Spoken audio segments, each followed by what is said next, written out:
Drones are becoming a household toy for children and adults, but make sure you don't get caught in the no-fly zone. The city of Norfolk is having a public hearing to turn a 100-year-old church into a microbrewery.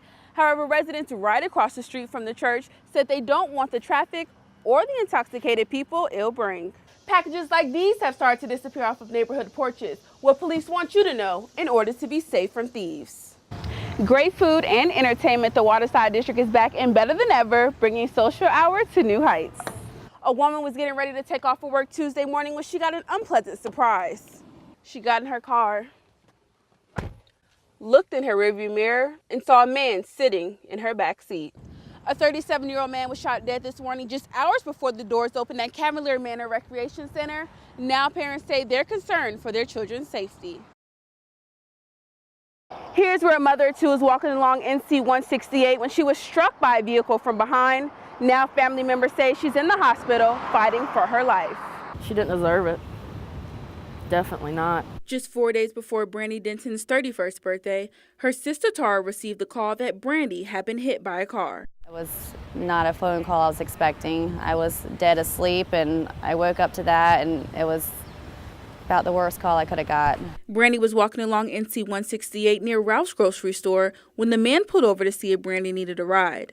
That's when a car swerved, hit Brandy, and drove off. We really just don't know who it is. The man who witnessed the crash called 911, which saved Brandy's life. God, he's our lifesaver. I mean, we want to meet him and tell him thank you, and, you know, he saved her life. She was then airlifted to Centera Norfolk General Hospital, where she's recovering from a cracked skull, bleeding in her brain, and a broken jaw. She's pretty bad off. I mean, she's got her good days and bad days.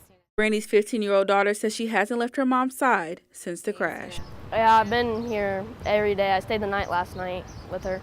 Brandy's family is urging anyone with information to call the Currituck County Sheriff's Office to get justice for Brandy as she continues her long journey to recovery. We want to find out who did it so they can pay for what they've done. Searching for new evidence, Hampton police partner with New Britain, Connecticut police in hopes of catching a possible serial killer who lived in this home on Gunwood Drive. Makes you think who's down the street from you, who your neighbor really is, and to pay attention a little bit more on what's going on in your neighborhood. William Howe, who previously lived at this home, was arrested in 2005 in connection to the death of Nilsa Arismendi. Police found her body behind the strip mall along with blood in Howell's van. In 2007, he was charged with manslaughter and sentenced to 15 years in prison. However, police now say Howell is under investigation for the other 6 bodies found behind that strip mall. Just scary. Bottom line, it's scary. In new court documents, the man who used to live at the same home said he worked with Howell on 2 improvement projects in 2003, digging 4 to 5 holes in the backyard. That's the same year the 7 victims went missing. I do hope they find something to give them closure. That's the only reason that I wish they would find anything. Would it be unnerving if they come out and they said they found this and this? Yeah. Investigators have spent the past 2 days digging through the backyard and inside the home, looking for blood, hair, and any other tips that may connect Howell to the other 6 bodies. Part of our job is to look for evidence, and sometimes you uncover evidence and sometimes you don't. In this particular instance, we had probable cause to come here, which led us to search the property, and we did not uncover anything. As authorities continue to investigate this case, they urge anyone with information to call the crime line at 1-888-LOCK-YOU-UP. 3,000. That's how many dresses girls get to choose from to prepare for their special night. Because our goal is to have you guys leave here with something. Each year in Hampton Roads, the Fairy Godmothers of Virginia partner with Norfolk State University to host their annual prom fair. Prom items are collected throughout the year from all around Virginia to help families who need assistance for prom. They are so happy that they were able to make their daughter feel beautiful and special when maybe they wouldn't have been able to without our program. With dresses as low as $10 and accessories just $2, girls have the option to choose from a wide range of gowns, shoes, and jewelry all in one place.